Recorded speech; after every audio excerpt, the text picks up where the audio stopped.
욕망하는 생산과 자본주의 기계의 두 번째 강의, 자본과 자본주의 기계입니다. 들레즈 가타리는 이 욕망의 차원에서 자본주의에 접근하고자 하는데요. 들어가기에 앞서 잠시 영화 이야기로 시작할까 합니다. 2018년에 개봉된 국가부도의 날을 보셨나요? 영화 국가부도의 날에는 유아인이 맡은 윤정학이 등장합니다. 윤정학은 1997년도 종합금융회사에서 신입 직원들을 교육시키는 회사원으로 등장하죠. 라디오에서 파산하는 회사들이 늘어나고 실업으로 고통받는 사람들도 늘어난다는 사연을 접한 그는 외국 회사들이 한국에서 투자금을 회수한다는 뉴스까지 접하자 한국이 곧 망한다는 것에 베팅하기로 결심합니다. 그는 곧 회사를 그만두고 퇴직금과 개인 투자자들의 투자를 받은 돈으로 달러를 매입합니다. 그래서 외환위기의 상황에 달러 가치가 급상승할 때 매도를 하여 큰 이익을 얻습니다. 여기에 멈추지 않고 그는 파산으로 집을 내놓을 수밖에 없는 사람들이 내놓은 부동산을 헐값에 사들여 소위 건물주가 되고 훗날 회사의 사장이 됩니다. 생산수단의 소유 여부를 가지고 계급을 구분지었던 막스의 개념을 따르면 생산수단이 없어 자신의 노동력을 팔아야 했던 회사원일 때 윤정학은 프롤레탈리아고 회장이 되어 노동자들의 노동력을 착취하는 윤정학은 부르주아일 것입니다. 하지만 윤정학이 회사원일 때 가졌던 돈에 대한 욕망과 회장이 되어 자본의 증식을 바라는 욕망이 과연 다른 것일까요? 이데올로기에 따라 가져야 할 의식을 계급의식이라 하고 갖지 말아야 할 것을 허위의식이라 정의할 때 노동자인 채 부르주아의 욕망을 가진 이 욕망은 허위의식이라 불러야 맞을 것입니다. 자가 증식하는 돈을 욕망하는 노동자들은 허위의식을 가진 노동자가 됩니다. 따라서 이때의 혁명의 문제는 허위의식을 가진 이들을 어떻게 진정한 의식으로 바꿀 것인가가 됩니다. 하지만 허위의식을 계급의식으로 변화시키는 것은 타당한 혁명의 방법일까요? 들레즈 가타리는 이 문제를 의식의 차원에서 접근하는 것이 아니라 욕망의 차원에서 이야기되어져야 하는 것이라 강조합니다. 그래서 들레즈 가타리는 혁명을 이데올로기의 문제가 아닌 욕망의 문제로 상정하죠. 욕망의 문제로 접근한다는 건 어떤 것일까요? 들레즈 가타리는 욕망과 기계 개념으로 막스의 계급론을 새롭게 사유합니다. 상품의 단순한 유통과 자본의 유통의 차이는 잉여가치의 발생 유무에 있습니다. 자본주의 이전 사회에서 상품의 교환이 물물 교환에 화폐가 그 매개의 역할을 했다면 자본주의 사회에서 상품 교환의 목적은 바로 이 잉여가치의 창출에 있습니다. 앞서 말씀드렸듯 기계가 무엇과 접속하느냐에 따라 다른 기계가 된다는 것은 이웃항에 따라 상이한 욕망 기계가 산출됨을 뜻합니다. 이웃항이 각각 다른 유통 방식을 명명하자면 전자의 수식을 교환 자체를 목적으로 한다는 점에서는 교환기계, 후자의 수식은 잉여가치의 증식을 목적으로 한다는 점에서 증식기계라고 할 수 있겠습니다. 여기서 잉여가치가 욕망으로서의 자본의 전제 조건이고 잉여가치에 대한 욕망은 자본에 대한 증식료가 같음을 볼 수 있습니다. 다시 윤정학이란 인물을 살펴봅시다. 윤정학이 회사원이었을 때부터 그는 어떻게 하면 자신의 능력과 돈을 더 큰 자본을 만들 수 있는지에 대해 고민했을 것입니다. 그랬기에 국가부도라는 상황을 이용해야겠다는 결론을 얻었겠죠. 이렇게 본다면 윤정학은 프롤레탈리아였던 적이 없습니다. 자본 증식의 욕망을 지녔다는 점에서 그는 언제나 부르주아였지요. 삶의 목적을 자본 증식에 둔다는 점에서 부르주아 또는 자본의 담지자, 자본의 노예일 뿐입니다. 앙티오이디푸스에서 자본주의 공리계의 관점에서는 오직 하나의 계급만이 보편주의적 소명을 지닌 부르주아 계급만이 있다는 점 말이다 라고 하듯이 말입니다. 욕망의 측면에서 이제 프롤레탈리아와 부르주아의 구분은 없고 오직 부르주아 계급만이 존재한다는 것입니다. 인천국제공항 비정규직 노동자들의 정규직화 과정에서 가장 분노한 사람들이 정규직 취업 준비생이라는 점, 대기업의 유보금에 대한 세금이나 정책을 추진하는 보수정당을 찍는 사람들의 대부분이 노동자라는 점은 우리 사회 모두가 자본주의 사회에 포섭되어 자본 증식의 욕망을 가지고 있음을 보여줍니다. 돈이 놀게 해서는 안 돼. 돈이 돈을 벌어와야지. 이런 잉여가치에 대한 욕망에 포섭되었을 때 우리는 다른 삶의 양식을 더 이상 꿈꿀 수 없고 잉여가치에만 혈안이 된 삶을 살 수밖에 없습니다. 증식기계로서 작동할 때 돈의 소유와 관계없이 부르주아 계급이 되고 가지고 있는 돈을 증식에 사용하지 않는다면 더 이상 부르주아가 아닌 것이 되지요. 이제 계급과 비계급만이 존재합니다. 앙티오이디푸스에서는 사회기계가 부동의 모터를 제시하고 잡다한 종류의 절단들을, 즉 흐름의 채취, 사슬의 이탈, 목들의 할당 따위를 행하는 한 사회기계는 그 어떤 은유와도 상관없이 문자 그대로 하나의 기계이다 라고 하는데요. 들레즈 가타리가 니체의 힘의 의지를 미시적 욕망의 집합으로 받아들여 인간의 신체를 분열자라고 할 때 이는 세포, 기관, 개체, 심지어 사회체조차도 배치에 따라 수많은 분열된 욕망의 흐름이 있다는 점에서 분열자적임을 말합니다. 미시적 욕망의 집합체인 사회체는 사회체의 표면에 어떤 것이 등록되는가에 따라 다른 생산의 방식의 사회가 될 수 있습니다. 이렇게 다양한 규정을 가질 수 있음을 들레즈는 충만한 신체 또는 기관 없는 신체라고 표현하지요. 기관 없는 신체는 스피노자적 의미에서 내재적 실체이고 부분 대상들은 이 실체의 궁극적인 속성과 같다. 기관 없는 신체는 부동의 모터로 부분 대상이라는 일하는 부품들을 귀속하고 있다. 라는 앙티오이디푸스에서 볼 수 있듯 기관 없는 신체와 욕망하는 기계의 관계는 스피노자의 표현을 빌리자면 실체와 양태의 관계와 같습니다. 실체가 잠재태라면 양태는 현행태지요. 실체는 다양한 형태의 양태로 변형되어 나타날 수 있다는 점에서 양태와 다르다고 표현할 수 있습니다. 들레즈 가타리는 이 둘의 차이를 드러내고자 기관 없는 신체와 욕망하는 기계를 대립시켜 반생산과 생산이라는 대립구도에 놓습니다. 기관 없는 신체의 정의에 따르면 자본은 기관 없는 신체로서의 측면을 가진다고 볼 수 있습니다. 자본은 무엇과 결합하느냐에 따라 어느 것이든 될 수 있기 때문입니다. 자본이 화폐와 결합하면 화폐자본, 상품과 결합하면 상품자본, 생산과 결합하면 생산자본이 됩니다. 하지만 자본이 기관 없는 신체일 수 있는 전제는 자본이 자가 증식을 위한 자본이어야 한다는 점입니다. 문제가 되는 것은 기관 없는 신체는 욕망적 생산으로 복귀하며 그것을 끌어당기고 그것을 전유함에도 불구하고 충만한 신체가 자신이 전유한 것을 가려버린다는 것입니다. 자본은 생산수단을 소유하지만 그것만으로는 자본을 재생산할 수 없습니다. 여기에 노동자의 노동력이 결핍되어 있기 때문이죠.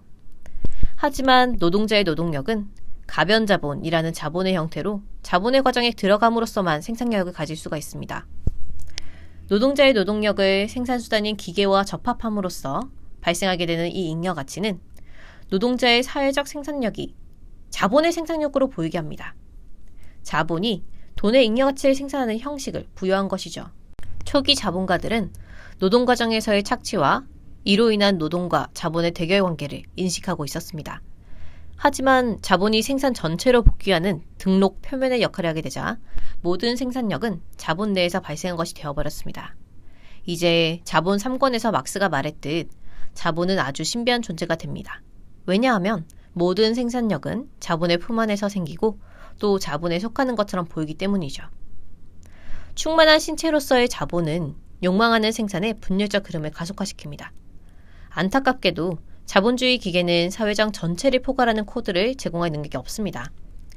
사회체의 문제는 다음과 같은 것이다.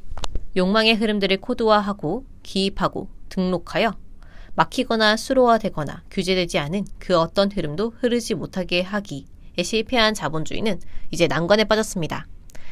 하지만 자본주의는 화폐라는 추상량의 공리계를 통해 이 문제를 해결합니다. 공리계는 모두에게 통용된다는 의미에서 초코드로서 코드보다 훨씬 유연하게 자본 내의 분열적인 흐름들을 포섭할 수 있기 때문입니다. 자본주의에서 보편적으로 따라야 하는 규칙들, 그 규칙들의 집합과 그 규칙대로 움직이는 사람들의 행동 집합을 들레즈와 가타리는 공리라고 합니다. 막스는 자본에서 고전 정치경제학의 세 가지 공리들과 이 공리들로는 설명되지 않는 현상을 해소하고자 세 가지 공리를 추가하여 제시합니다. 교환의 공리는 모든 상품은 가치에 따라 교환된다는, 즉 모든 교환은 등가 교환임을 의미합니다. 생산의 공리에 따르면 가치는 노동에 의해서만 생산되므로 노동이 모든 가치의 기원이 되지요. 생산된 가치는 무엇을 기준으로 측정되는가에 대한 리카도의 답이 바로 가치의 척도는 상품에 투여된 노동시간이라는 척도의 공리입니다.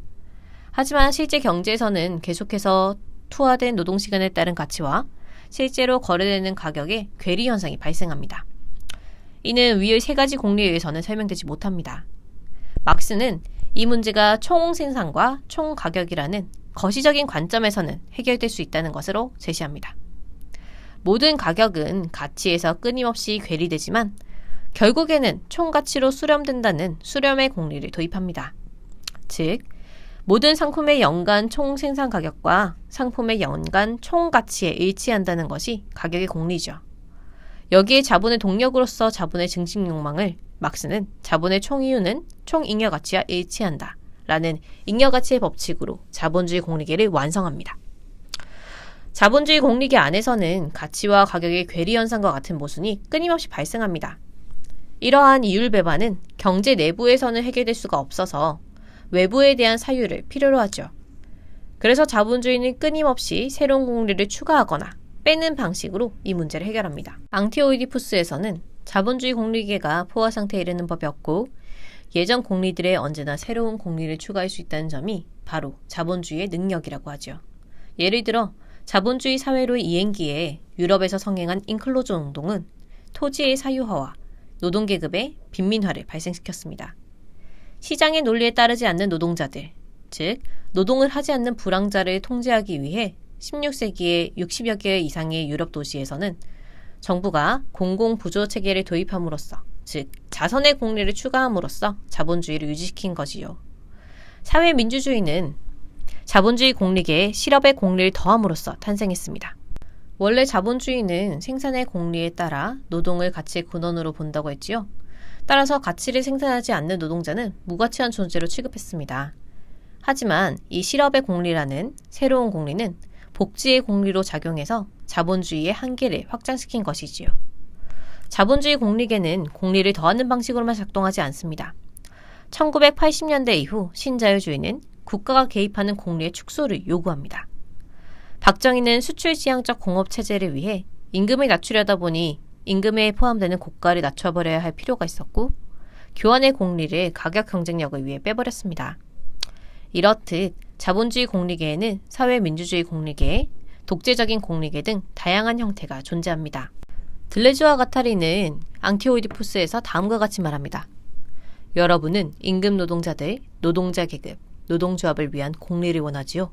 자, 그럼 봅시다. 이제부터 이유는 임금 쪽으로 흐르고 환류와 유입 둘 다 나란히 흐를 거예요. 심지어 돌고래의 언어 활동을 위한 공리조차 발견되리라. 라고 말입니다.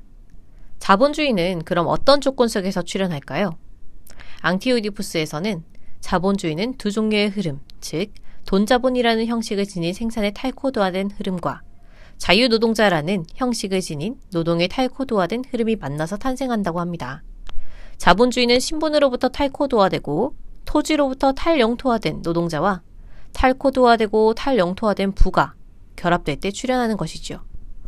탈영토화된 노동자는 반어적 의미에서의 이중적 자유를 얻은 노동자를 뜻합니다.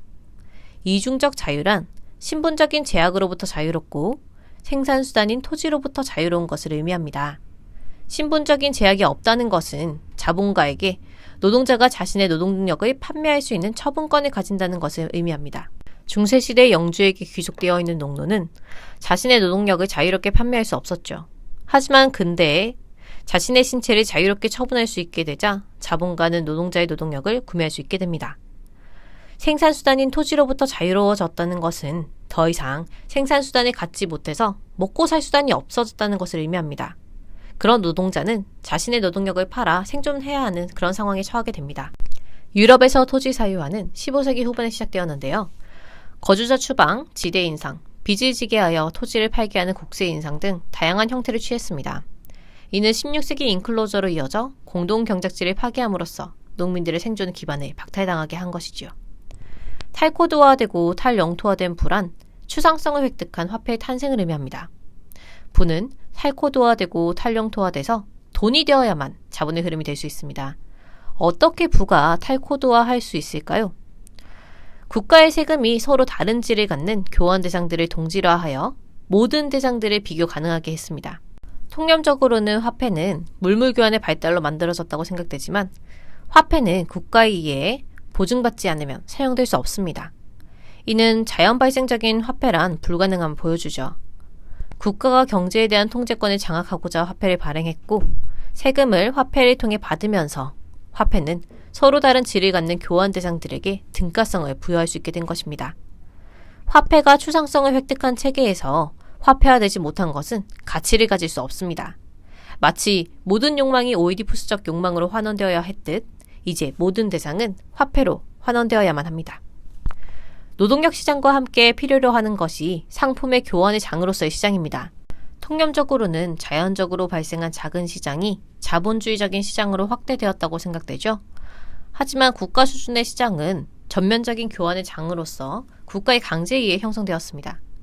15세기 유럽에서 상업자본이 발달한 자치도시에서는 원격지 교역의 확대를 적극적으로 막았습니다. 무역의 독점을 통해 발생하는 초과 이윤을 지키기 위해서지요. 국가적인 수준의 전국적 시장은 17세기에 절대주의 왕정이 각 지역의 영주들이 가지고 있는 이러한 분산된 권력을 통합하기 위한 일종의 전략으로서 강력한 조세제도와 각종 법령을 통해서 형성되었습니다.